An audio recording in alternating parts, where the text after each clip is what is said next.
Welcome to channel. Today, we explore story filled with unexpected twists. Please, subscribe and like to stay updated. Let's begin. Amid the routine of our everyday life, I uncovered a revelation that shattered the trust one once had in what seemed like a loyal marriage. Nina, the center of my universe, carefully hid her secret affairs under the guise of ordinary life. "It's just work," she softly said, her voice dripping with falsehoods. I, perhaps too gullible or simply trusting, overlooked the clues until a stray letter exposed a pattern of betrayal. This was my harsh confrontation with reality. Enjoy the show. I've learned that the most crucial thing in life is to have reliable people around you for support. I was unlucky and discovered that my wife had cheated on me entirely by mistake, and I had to make a difficult but critical decision that would shape the rest of my life. My wife Nina tried to control her emotions as we walked across campus, leaving our youngest son's dorm room after just helping him settle in. Nina and our neighbor Sophia, whose son shared a room with ours, were both in tears. "It's surreal to see our boys all grown up," Sophia said, grabbing for a tissue from her purse. Nina accepted one of the tissues given. "It's incredibly difficult to understand," she said, dabbing at her eyes. "They are now responsible for making several decisions." As we approached the parking lot, my mind was preoccupied with my meaning and conclusion. Doubts crept in. Should I make the final call after over 12 years of planning? I began to question the timing and necessity of the entire process. Nina grabbed for my hand, but I avoided her move by taking the car keys from my pocket. Though we were still some ways from my SUV, I observed our neighbor Sophia casting a puzzled look my way. "It's okay, Lucas," Nina reassured me. "I understand how you feel. If only you really did." I considered my ideas, recalling the critical event that set everything in action. Nina and I had recently celebrated our 10th wedding anniversary, and it happened to be holiday season. During that period, politicians running for office accused one another of being bigger thieves and liars. I couldn't help but wonder, when these unscrupulous politicians died, would they require a grave to be buried in, or would they just screw into the ground? That afternoon, I checked the mail and was happy to discover a padded envelope amid the usual junk mail and invoices. I'd won a bid on eBay for a set of SD cards, and the delivery was long delayed. My excitement quickly changed to sadness when I opened the padded envelope to see another huge manila envelope inside. "Damn," I exclaimed as I opened the attached letter. I hoped this bid wasn't a hoax that had spoiled my day. Little did I know, my current day, as well as many future days, were about to be devastated. "Hello, Nina. I hope this mail finds you well. I recently admitted to my battle with alcoholism and have begun working through it with the help of my higher power and sponsor. I am now glad to state that I have been clean and sober for 100 days. As part of my rehabilitation journey, I am taking steps to make amends to individuals I have mistreated. Regarding our previous exchanges, I'm ready to put things right, but I'm unsure of the proper method. Only now, in my newfound sobriety, can I fully see the consequences of our acts, and I want to express my heartfelt regret without giving you any extra grief. Though it is a difficult decision, I must respectfully seek your forgiveness. If you prefer, I will respect your wishes and refrain from making future contact. Please do as you see fit with the enclosed things. I lack the strength to toss them, but I know that holding on to them just reinforces the temptation and memories they symbolize. With kind regards, Michael," I yelled with surprise. "What the hell?" I turned the now torn padded envelope over to check the front. It became clear that it was addressed to my wife, Nina. "Does Michael regret our actions?" I muttered aloud, perplexed. "What actions?" I just knew Michael as a former neighbor who had relocated some time ago. Michael was one of those people who appeared to be aimless, living in his parents' basement and frequently getting drunk. He claimed to own a photography business. Michael was a decade older than both Nina and me. He was what we affectionately called a slinky, not especially useful for anything, but could provoke a chuckle while tumbling downstairs. I recall Michael being forced to depart the premises following his parents' death, failure to pay property taxes, or other such obligations.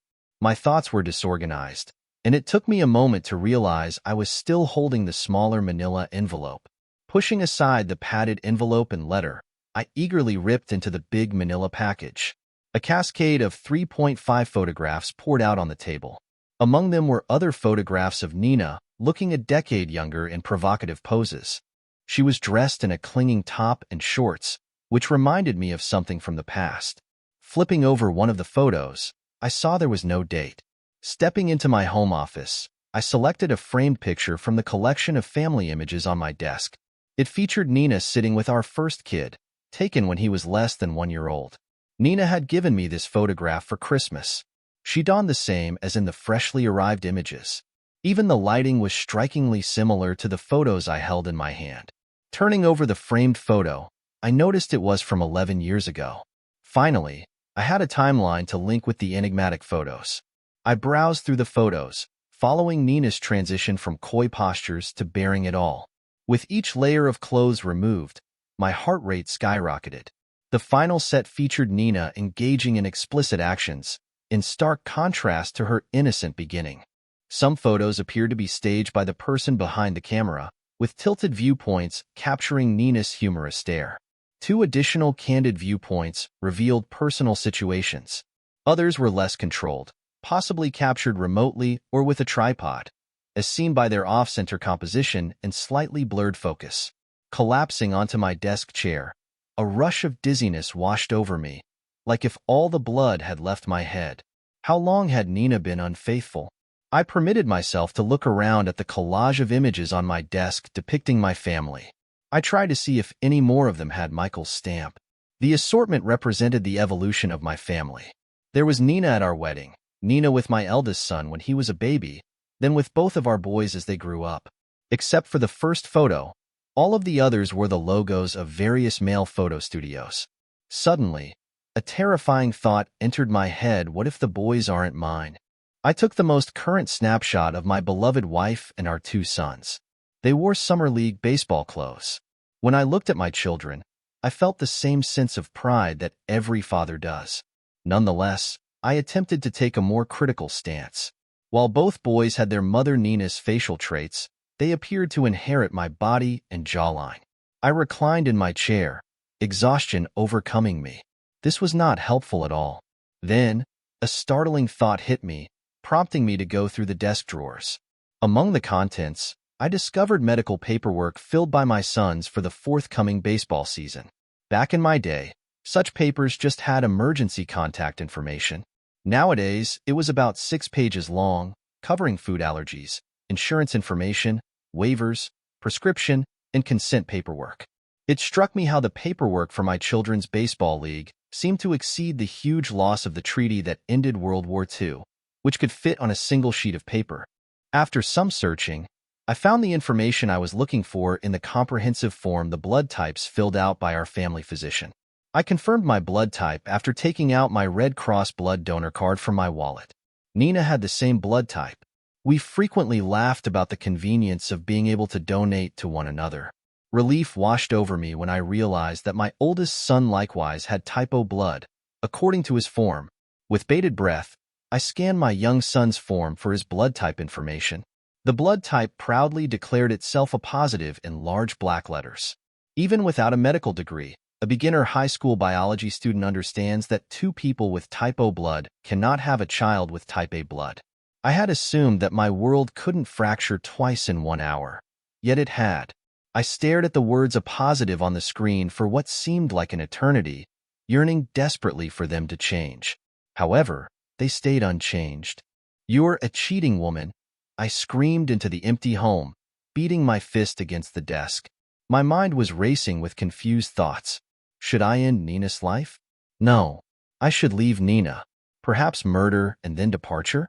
No. Simply take the boys and escape from Nina. My sons were 10 and 12.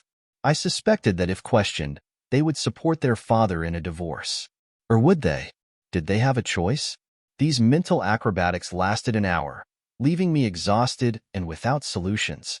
Drowning in more bizarre incidents, early tiredness overcame me, and I stumbled up the stairs before collapsing into bed. The next morning, I sat at the kitchen table, admiring my wife's back as she washed herself at the sink. I had skipped dinner the night before, and when she and the boys returned from the movies, after a difficult night's sleep, I felt strangely calm, almost numb. Nothing had changed inside the house. Nina looked the same as before, but it felt as if someone had disclosed all of the magician's tricks to me. I was no longer in awe. Instead, I studied all of her actions and intentions. "Do you remember Evanua?" I inquired. Though I couldn't see her face, Nina's body stiffened briefly before responding. "Evan? Our old neighbor, Evan?" she remarked. "It's been ages since I heard that name. I was just thinking about Evan and his photography interest. He was frequently taking photos of the neighborhood kids. Do you think he might be a criminal or something?" Nina chuckled, expressing relief. "Trust me, Lucas, Evan was not interested in children." "And how are you so sure?" I trailed off. Nina cleaned her hands with a dishcloth before summoning the boys to breakfast. Many mid-mornings, I noticed Evan, apparently hungover, attempting to surreptitiously take a woman out of their basement without his parents noticing. "You seem to be familiar with Evan's shenanigans," I commented. "Do you miss him?" "Not really," Nina responded. "We got lucky when Sophia moved in. Our children are basically inseparable now. Evan's bank foreclosed on a single mother, so Sophia, our lovely neighbor, took over the mortgage on the house. She used her late police officer husband's life insurance money to purchase Evan's former home, which had children of similar ages. Ours and Sophia's quickly became close friends. As she worked long hours as a single parent, we essentially adopted her children. It was just as easy to take two kids to a baseball game or the beach because they kept each other engaged."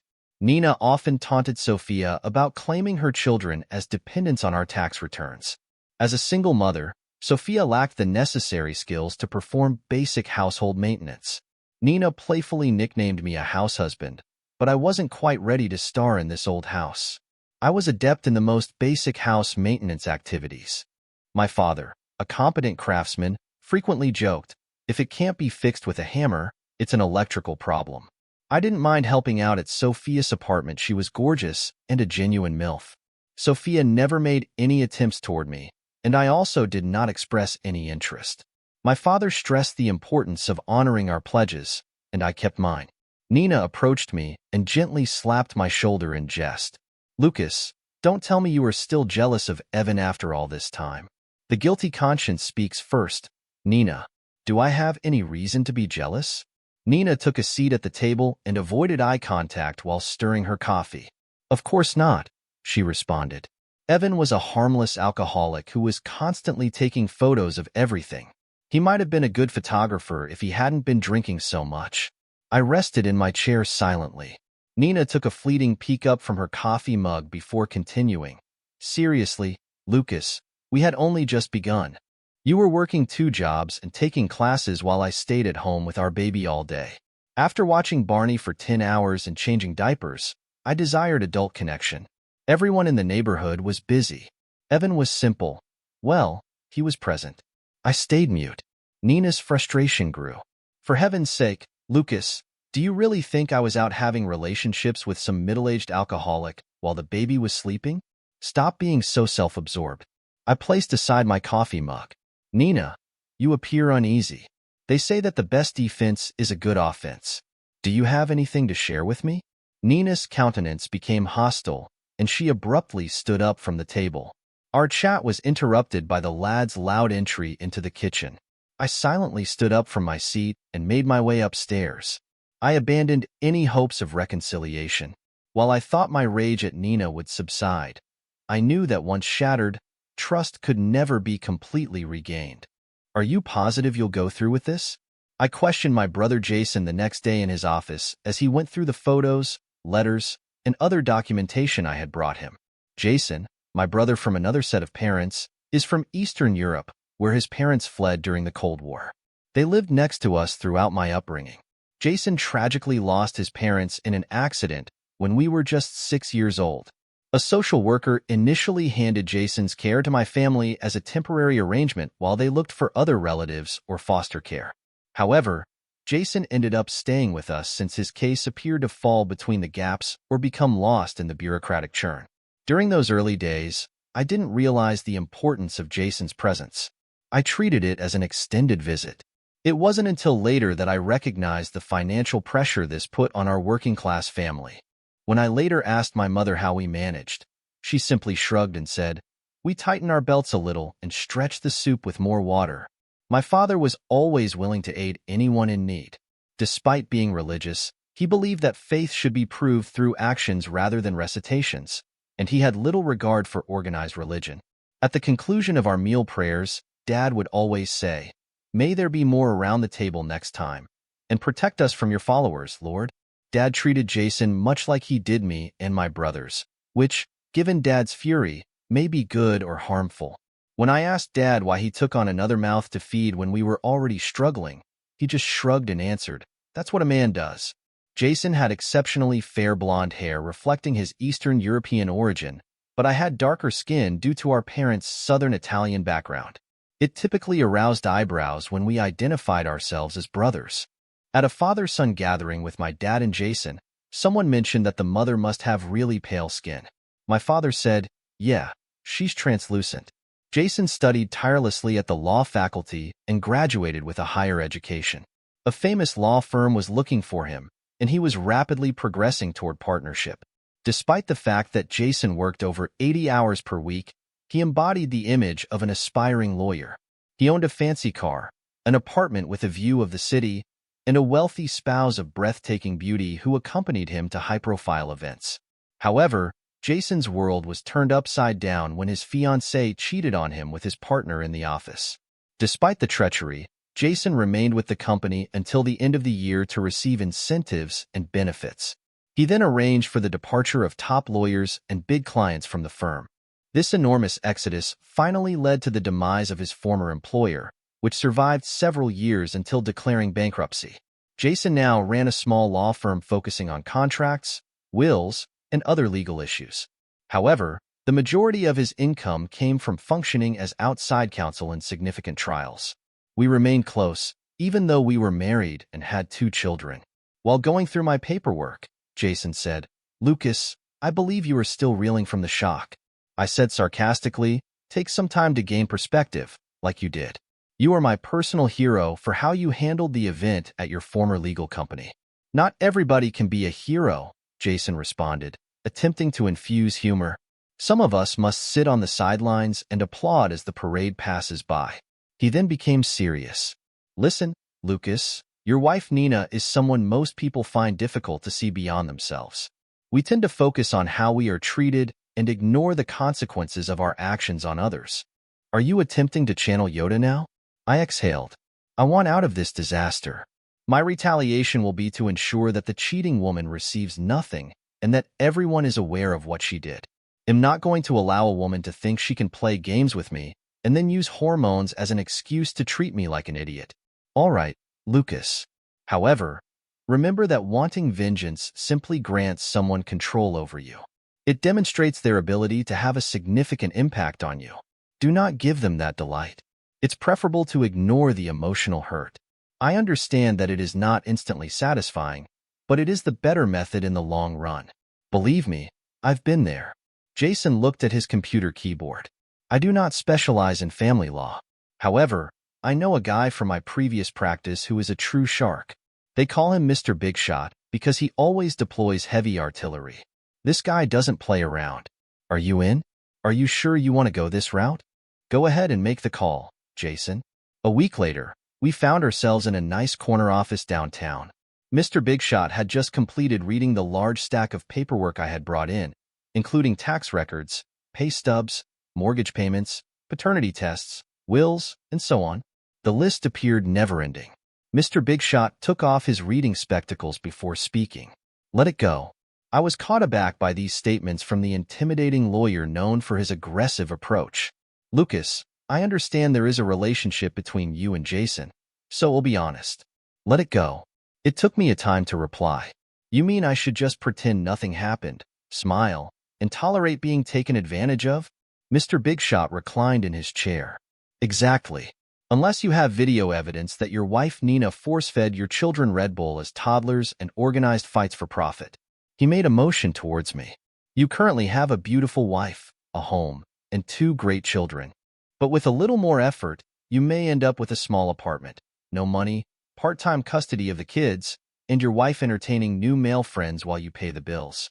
am talking about alimony, child support, and devoting more than half of your wages to savings. I was taken aback. Nina holds a job, and why should I pay child support for a child who isn't my own? Mr. Big Shot seemed amused. Lucas, I will gladly accept your money if you insist, but allow me to educate you on the realities and the legislation. Whatever your wife makes from that small part-time job at the hair salon is nothing compared to your income. Therefore, alimony is inevitable. Only the amount and length are up for dispute. In terms of child support for a non-biological child, only 6 states in America allow a male parent to stop or avoid paying child support for a child who is not biologically his but was born during the couple's marriage. Unfortunately, we do not live in one of these states. What if I find out that Nina knew all along that it wasn't my son? Wouldn't this be called fraud? Mr. Big Shot leaned in and rested his forearms on the enormous desk. Allow me to share a little secret with you.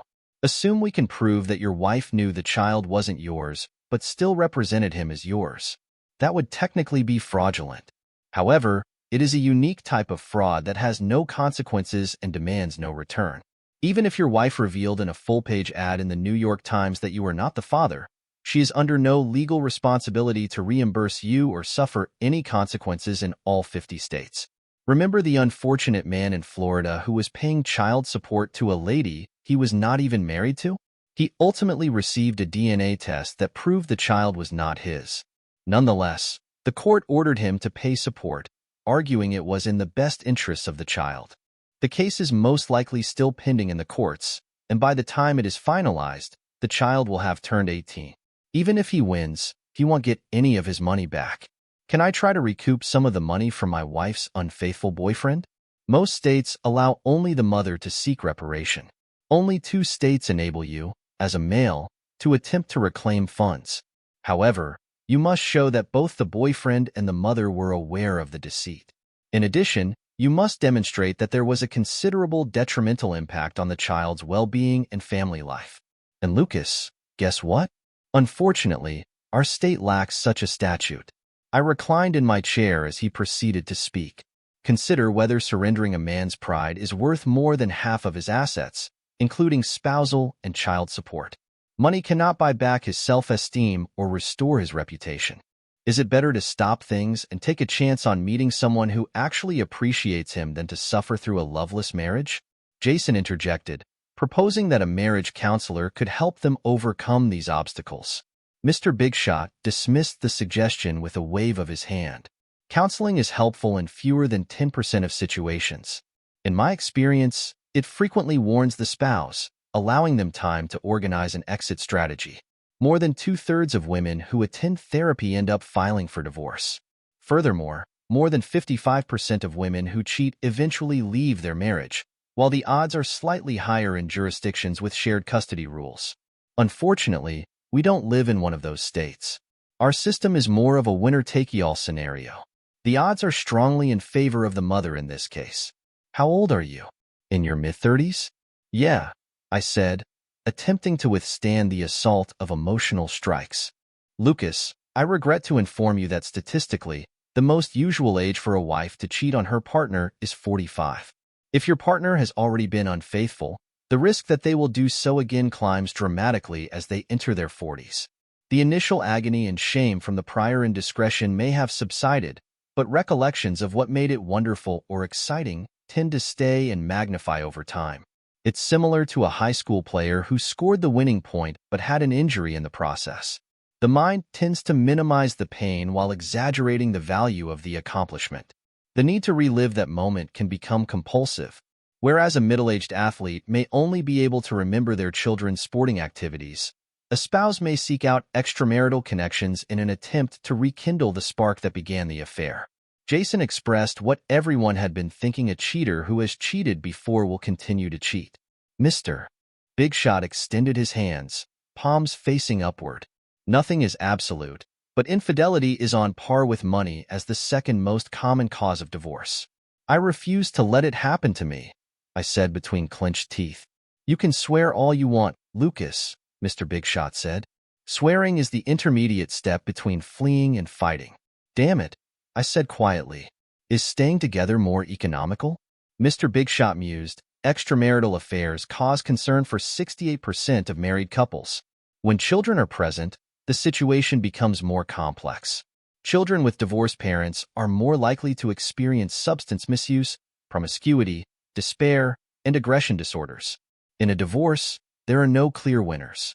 Children are always the ones that suffer the most. I suddenly remembered my chat with my father when we found out we were expecting a child. Lucas, Dad once observed, many men become fathers, but not all fathers embody true manhood. A real man places his children above all else. If there isn't enough food, he becomes hungry. If there isn't adequate shelter, he braves the cold. If there isn't enough money, he goes without. Strength is critical. You must be unwavering in your support for your family, not only putting up a show of strength, but also resilient enough to seek and accept assistance when necessary. You won't fully appreciate your strength until it's all you have, son. You may frequently make mistakes, but you must never lose faith in your beliefs. This is a fundamental characteristic of authentic masculinity. Your efforts may go unnoticed or even mocked. However, a true man does not want recognition. He works for the well-being of his family and children, demonstrating true manhood. I leapt from my seat and reached out to Mr. Bigshot. I want to express my gratitude for all of your insights. I've acquired a wealth of legal information. However, I don't suppose you'll need assistance at this moment. What amount do I owe you for your time? Mr. Bigshot smiled as he leaned in for a handshake. No charge, Lucas. Just two old legal mates chatting. He turned to my brother Jason. Plus, I owe your brother a lot for getting me out of a rut at our old firm. I am doing much better now thanks to him. Please feel free to contact us at any time. My door is always open for you both. I mean it. As we drove back in Jason's car, I questioned him. Why didn't you quit right after you met your fiancée through a mentor? Why did you work for this company for nearly a year? Jason's jaw tensed before he spoke. My first inclination was to quit immediately. He chuckled gently. Actually, it was my second impulse. My first wish was to tell the old scoundrel everything I believed after I hauled him away from my fiancée. Jason halted to change the radio station. As soon as I left him lying with her, I rushed to my office and composed my resignation letter. Why didn't you turn him in? I was upset with Daniel. Then I started to feel terrible for myself. Then I remembered my father's comments about self-pity, and we recited them while imitating his voice. Boys, you can feel sorry for yourself all you want, but it will lead to nothing. Let me know when you're finished, and maybe we can talk. We laughed together before Jason proceeded. Anyway, I knew that there was no need for me to let the conduct of these two people indicate that I was entitled to a reward for my hard work. The following day, something unprecedented occurred. The most senior partner paid me a visit. He expressed sympathy for the disagreement between me and my former mentor. What crap.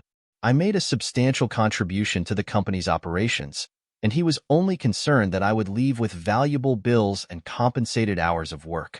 He made several promises to me, but I insisted on everything being in writing. From that point forward, I was resolved not to let anyone control my happiness. I even kept this woman with me for a few enjoyable meetings. Why not? We're not inexperienced or unfamiliar with one another. She fled the instant I found something better. It's the same with the legal firm. I quit there on the same day that my contract terminated. I internalized my brother's suggestion. Since then, I've emphasized my personal pleasure while being true to my father's idea that our children come first. Nina slipped into obscurity in my eyes.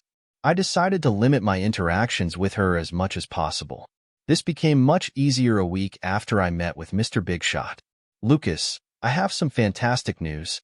Nina exclaimed at supper. The salon offered me a full-time management post.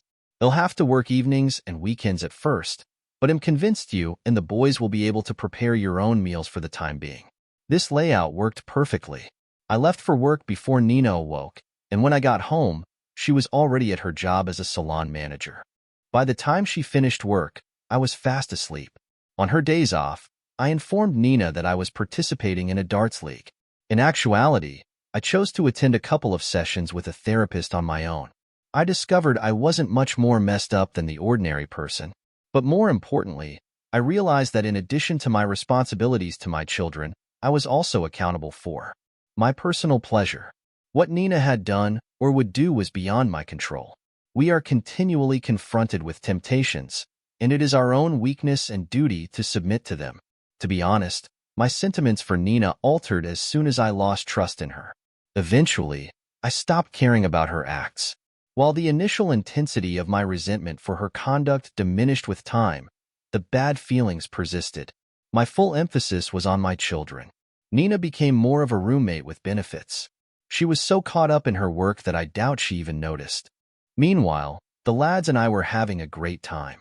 I obtained a big home equity loan and utilized it to build a swimming pool, an outside deck, as well as to remodel our basement into the perfect man cave. I swapped in my ordinary car for a big SUV with awful gas mileage and prime seat season tickets to every sporting event. My boys, Sophia's children, and I rode in style in my SUV, functioning as the team chauffeur. I could comfortably accommodate the entire squad and all of their gear. Whether we won or lost, we celebrated with trips to the local pizza parlor or ice cream shop, which I paid for. Sophia regularly joined us on our outings, and many people mistook us for a large family. I wish. Every time I joked, Sophia gave me a perplexed look. Nina routinely denied invitations, citing weariness from her demanding work schedule or a desire to relax on her days off. Eventually, the boys stopped asking. Several years later, my eldest son and Sophia's firstborn attended the same college, with the latter earning a partial scholarship. Sophia was unaware that I had funded her son's remaining expenditures. 3 years later, the same circumstance occurred with our last children. We are now brought to the present moment, and here race my present dilemma: should I stay or go? Should I accept change or cling to my current situation? Nina sat on our outdoor terrace, enjoying the last minutes of summer, holding a wine glass and gazing out over the pool. I returned after emptying away the debris of our vacation from the SUV and sat in a lounge chair opposite her. Nina kept her eyes closed. "Lucas, the house feels so empty now that the boys have left," Nina murmured, taking another sip of her wine. "It's a big adjustment, but I'm ready for something fresh." After making my decision, I secretly thought, "Just you wait, honey. Change is on the way." I put the papers on the glass table between us. "Nina, I do not believe we should continue to be together. I want a divorce." Nina jumped upright from her seat and grabbed the papers, quickly perusing them. "What is this nonsense, Lucas?" "Nina, these are only copies of the divorce petition. Once you have a lawyer, my attorney will send them the official documents. I have been fair. You can notice the savings." "Are you out of your mind?" Nina almost yelled. "After 20 years, you are abandoning me now? After everything we've gone through?" She proceeded to peruse the papers. "There is no alimony. Where is the split of savings? Debt from a shared residence? What are you aiming to accomplish?" I tried to remain composed. "Our wages are equivalent, and we have similar sums saved for retirement." That assertion was genuine because I had declined any raises associated with my recent promotions and had reduced my contributions to the 401k. I used it to finance my son's education expenditures. Nina appeared astonished, constantly flipping over documents. "Our salaries are only equal because I work twice as many hours as you. I am not selling my house. I put too much work into it. Nina, considering the home equity loan, we are underwater on the house. Where do you believe the money for this debt came from? Your new kitchen?" She slapped the papers on the table. "We are not divorcing. That concludes things." Suddenly, her thoughts appeared to light up. "You nasty creature." Nina spat and jabbed her finger at me. "Did you find someone else? I gave you the best of my life, and now you want to leave me for a younger female?" Her face reddened with rage. "How long have you betrayed me, you deceitful swine?" "Please," I sighed. "Let's not get into that. It does not matter why. This is a fault-free state. Everything, assets and obligations, will be divided equitably." But Nina was far from satisfied. "You're mistaken, mister. It matters. I want to know, and I deserve to know. Who were you cheating on me with?" I shook my head, speaking softly. "Yes, there was infidelity. But please do not linger on it. It's best that we just..." When she tossed her wine glass at me, my eyesight clouded for a second, and water flooded my face.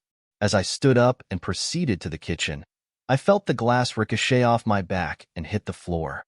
"Nina, enraged, followed me on my heels, continuing her verbal attacks. While I washed my face in the sink, she shouted, "You pathetic cheater! You cannot simply leave me because you want to have fun with another female. No wonder our connection has worsened in recent years. Okay, let me tell you something, gentlemen. I've had numerous opportunities in the past, but I never took advantage of them."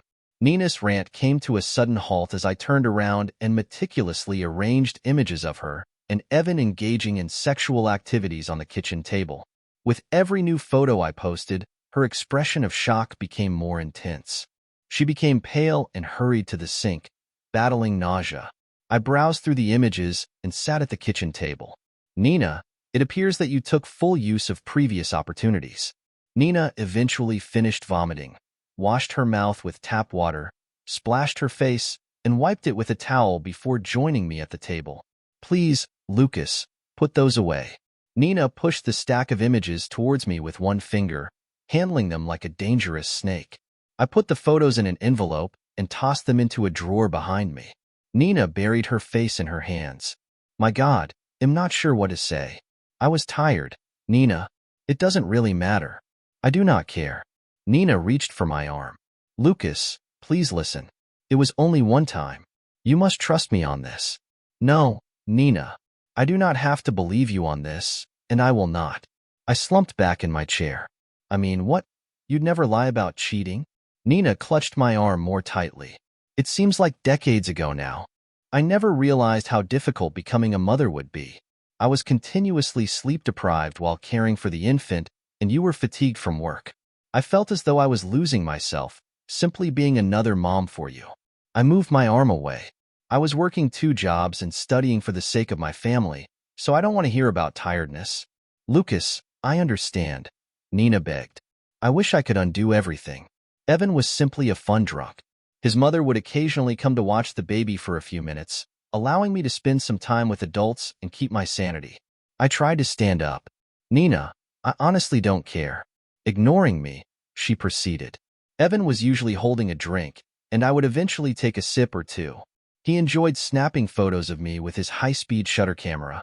I began joking around, saying it was a major modeling shoot. Evan encouraged me, telling me how good I looked. "The camera loves me." Nina bit her lip and met my gaze. It was just harmless fun that got out of control.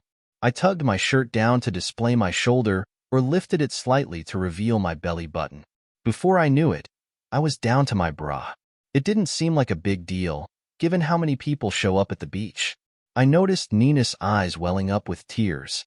"So, one day, I indicated that I wanted to offer you a photo for Christmas.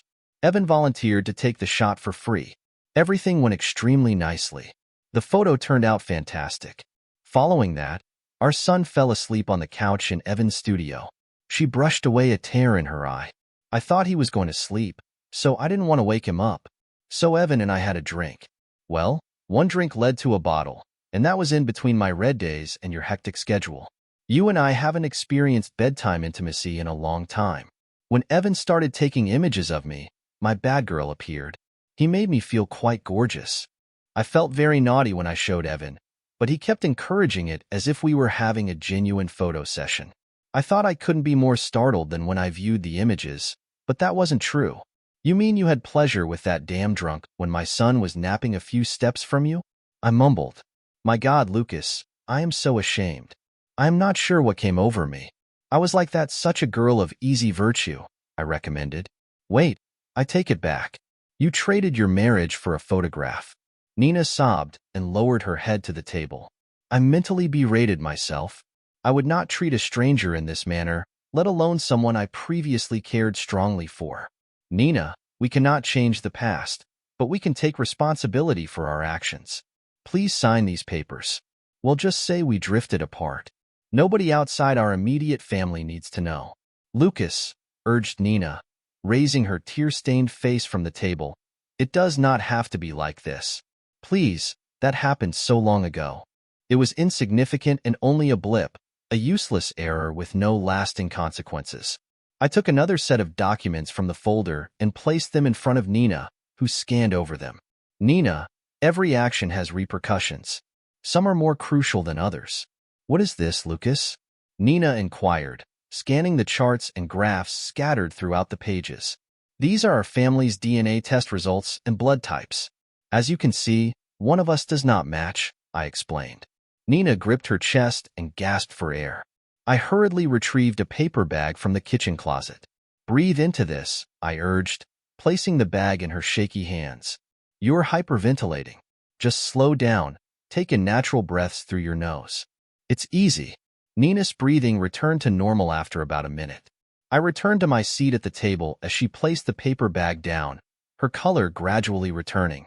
Nina, did you know all along? I stated, more of an observation than a question. Nina started shaking her head, twisting the paper bag in her hands. I see. I had my suspicions, but I remained hopeful. I prayed, but I never really knew for sure, her words faltered. Nina, please, I urged. You graduated from high school with honors in biology, if I recall correctly. You must have thought I was a fool when I believed in the concept of premature birth and babies arriving early. Nonsense, you fed me. Can you blame me for doubting anything you say? You not only deceived me, but you forced me to raise another man's child. It was not like that, Lucas, Nina protested. After Evan and me, I felt so humiliated. I couldn't tolerate anyone's touch, not even yours. I told myself that I'd be the best mother and wife, but when I discovered I was pregnant, I panicked. I had nightmares about you abandoning me, taking our son, and forcing me to do something horrific. Nina, have I ever threatened you during our time together? Did I ever force you to do something against your will? You understand how much family matters to me, how I was reared. I halted, rubbing my temples. If you'd come to me, we could have worked things out. Instead, you chose to lie. It was only one lie, Lucas, Nina claimed. No, Nina, it wasn't a single lie. That was a lie every day till now. Every day you decided to live and spread a lie. Nina claimed that she had no option. You always had a choice, Nina. You could have approached me at any time. Instead, you chose to promote that deception, and am not sure how many others. Now it is up to me. Thank you, Lucas, Nina pleaded. Don't tell the boys. The era of deception has ended. Children who are exposed to secrecy and deception lose faith in what they are told. They get insecure and dependent. When the family's foundation breaks, there may be no true connections remaining. The kids feel abandoned. So you either inform them, or I do. My God, Nina exclaimed. What should I say? Boys, your mother made a terrible mistake by betraying your father?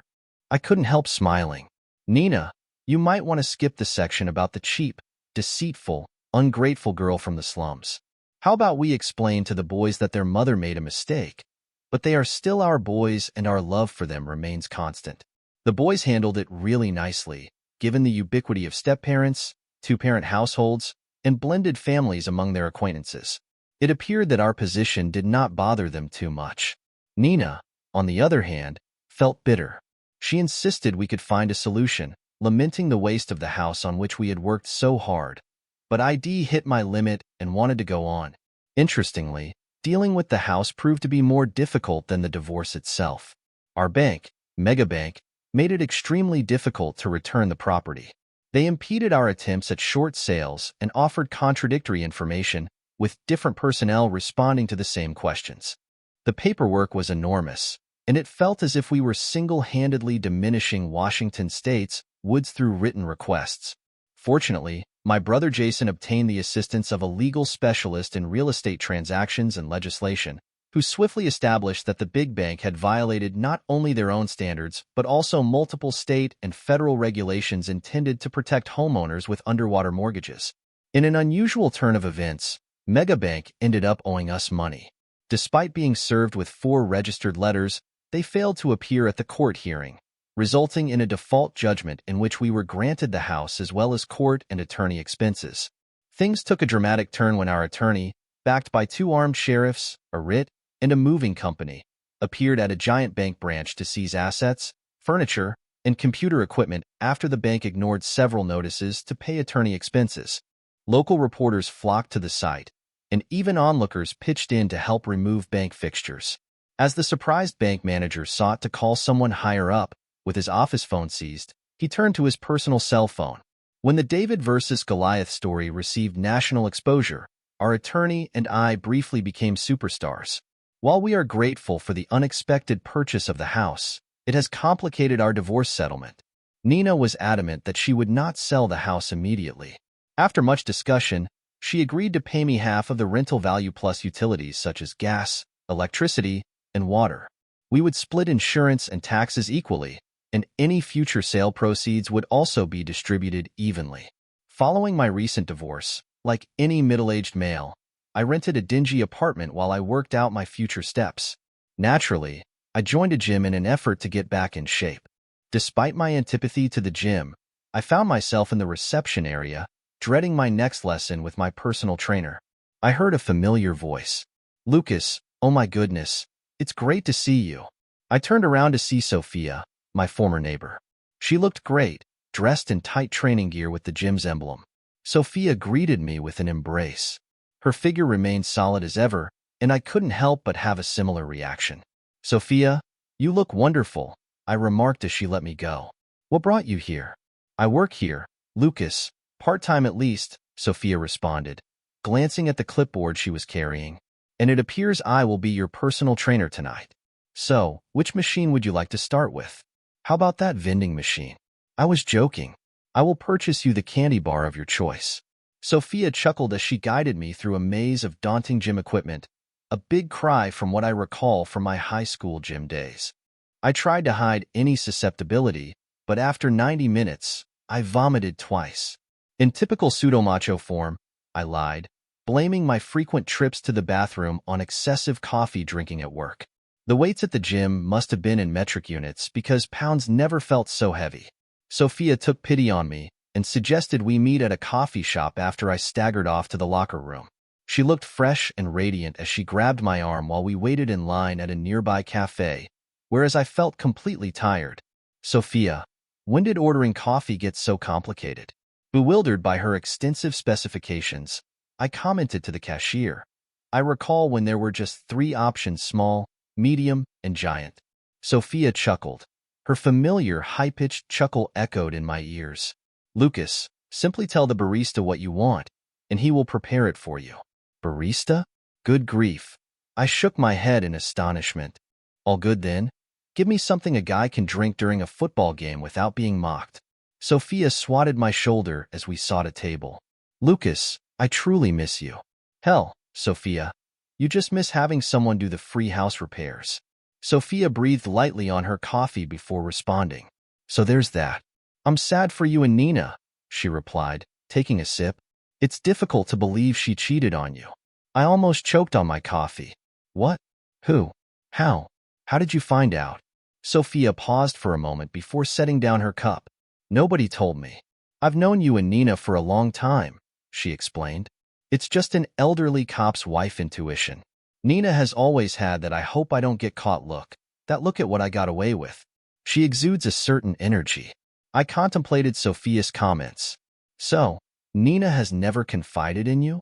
She shrugged. "No, Lucas, she didn't.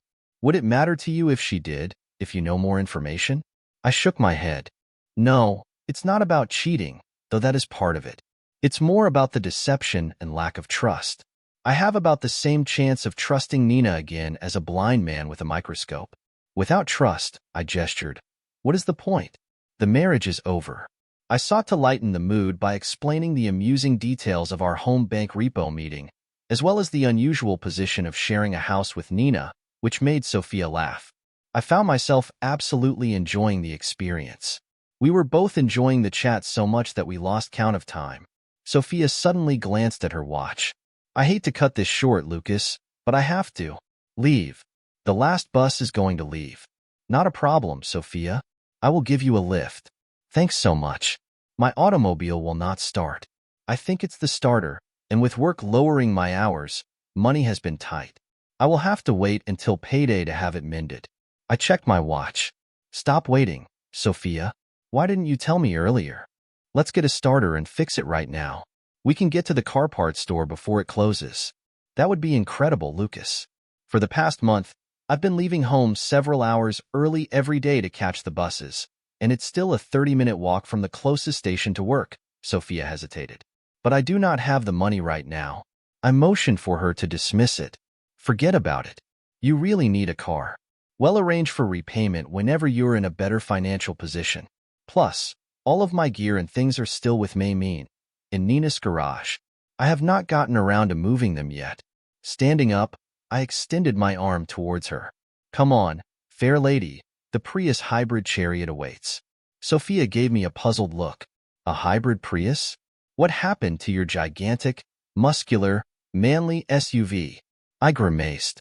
I grew bored of continuously stopping at petrol stations every day. I felt as if my carbon imprint was killing a portion of the rainforest. Everyone keeps being judgmental of me. It looks like I did something wrong. Sophia seemed amused. I picture you in a hybrid. Yeah, I can almost feel my testosterone levels decreasing as I squeeze into that plastic jelly bean. You know how it goes with us fellas, size matters. She chuckled as I opened the car door for her. We were lucky to find a starter for Sophia's automobile at the auto store. Finally, it was on sale. Even though Nina wasn't home, I still had the garage door code and the necessary tools, and 90 minutes later, I got Sophia's car working nicely. Sophia was overjoyed and held me firmly, laying a large kiss on my lips. I was unable to reciprocate the embrace because I was holding a greasy instrument, however. Another tool further south was making itself known. If Sophia noticed, she didn't say it. But while washing up, I noticed the water spigot wouldn't totally shut off and the drain was slow to dry my hands. I motioned towards the sink. Sophia, why didn't you tell me? I could have corrected it. Lucas, I knew you and Nina were struggling with bigger issues. I did not want to bother you with minor matters. Besides, with the work cuts, I couldn't afford it. She turned away, but I noticed tears in her eyes. I am not someone to be pitied. I approached her and draped my arm across her shoulder. This is not charity. It's simply one neighbor helping out. I reassured her with a soft squeeze. Plus, I have a lot of free time now, and it appears that you have some responsibilities that require your attention. How about we write a list like Kris Kringle, double-check it. Now be a dear and bring me a pen and some paper. Sophia blotted her eyes, yet a slight grin formed on her lips as she regarded me. All right, Santa. But if you're overly generous, I can't promise I won't be a little naughty. I spent the next fortnight visiting Sophia's residence whenever I had free time. There was no need for extensive renovations, just a few minor tasks such as mending screen mesh, rusting door hinges, and caulking splash guards. Although I didn't get to see her mischievous side, I enjoyed our time together. One evening, after a few glasses of wine, Sophia opened up about her first husband. Daniel was a kind man, always willing to help people. He was sadly slain when a drunk driver hit him. He was not even on duty at the time. Had stopped on his way home from the gym to help a lady with a flat tire. The wicked drunk did not slow down. She paused to take another sip from her drink. But he was a fighter. He held on for 4 days. Do you remember the last thing he said to me? I stayed mute.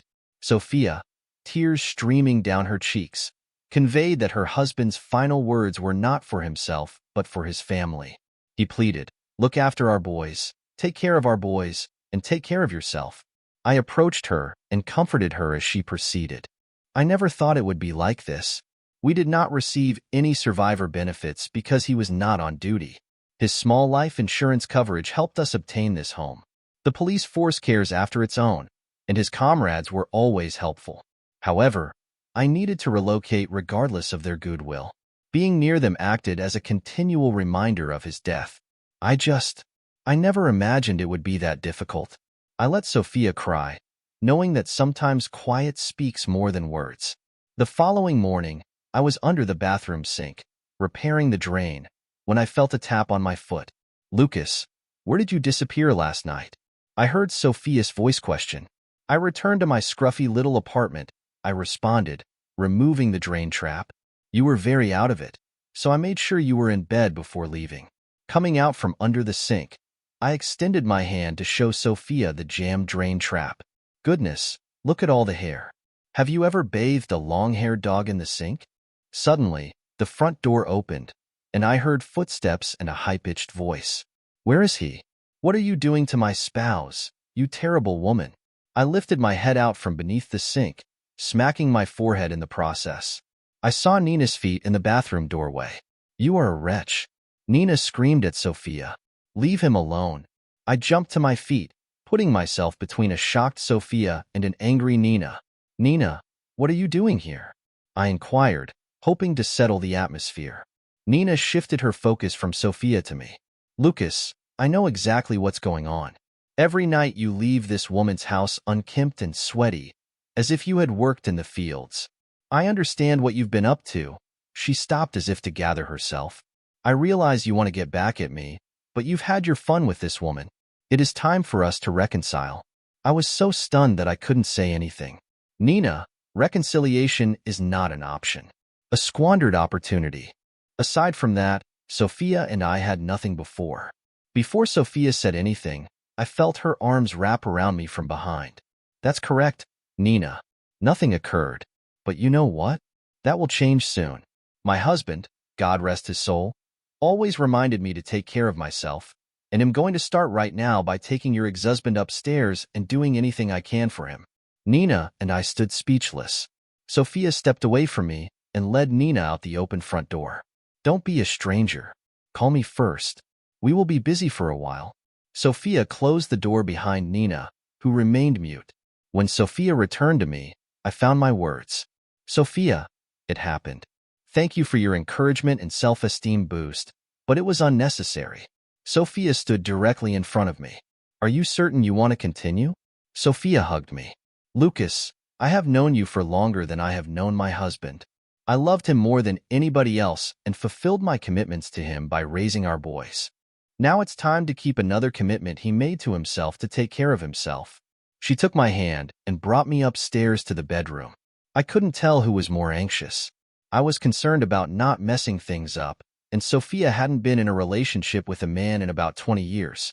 However, similar to riding a bike, we kept our balance and found the appropriate tempo. The conversation took an unexpected turn when Sophia said, Lucas, you should move in with me. It was a declaration, not a question. Wait, that is certainly a bold statement. Aren't you concerned that this could just be a rebound? Sophia raised herself up on her elbow, allowing me to admire her incredible physique. Lucas, we've been pals for the majority of our lives, she began, lifting her hand to prevent any further interjection from me. We're too mature to play games. It is a mutually advantageous partnership. You need a place to stay. I also have a vacancy. I value you, and you value me. I have my wants, and you have your own. Why pay rent to an unidentified landlord when you can use that money to pay off your mortgage? Besides, you know this house better than anyone else. But Sophia, won't this be awkward?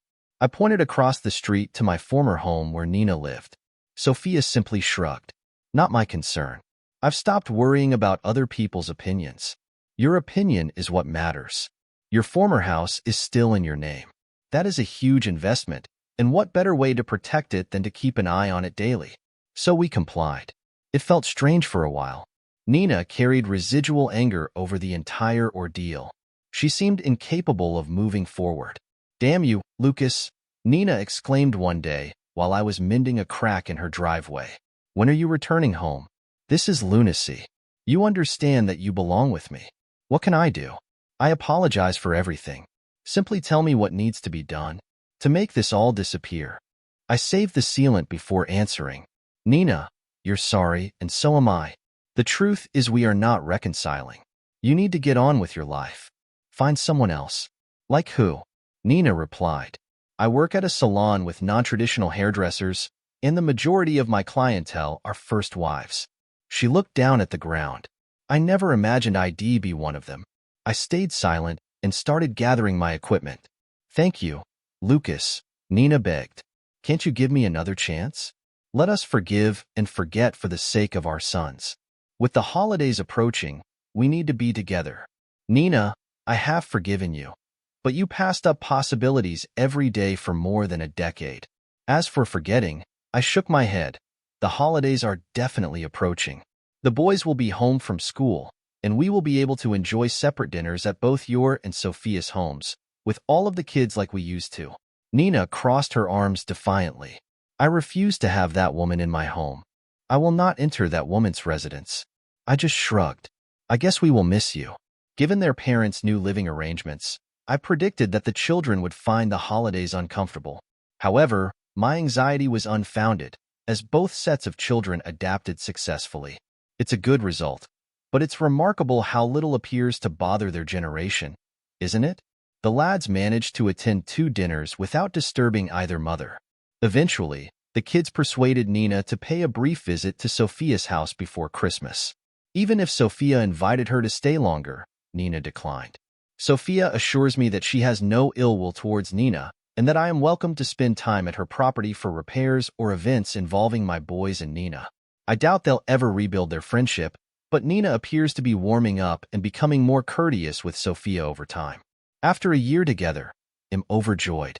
It is not the blazing passion of our youth, but a deeper, more mature love founded on affection and respect. However, I felt compelled to discuss the legalization of our connection with Sophia. Lucas, you are fantastic, and I want to spend the rest of my life with you. But I promised myself I would only marry once. I hope you understand. To be honest, I struggled to grasp, but I remembered my father's words: if it isn't broken, don't fix it. Thanks for watching. What part of the story inspired you the most? Let us know in the comments below, and don't forget to subscribe for more amazing tales.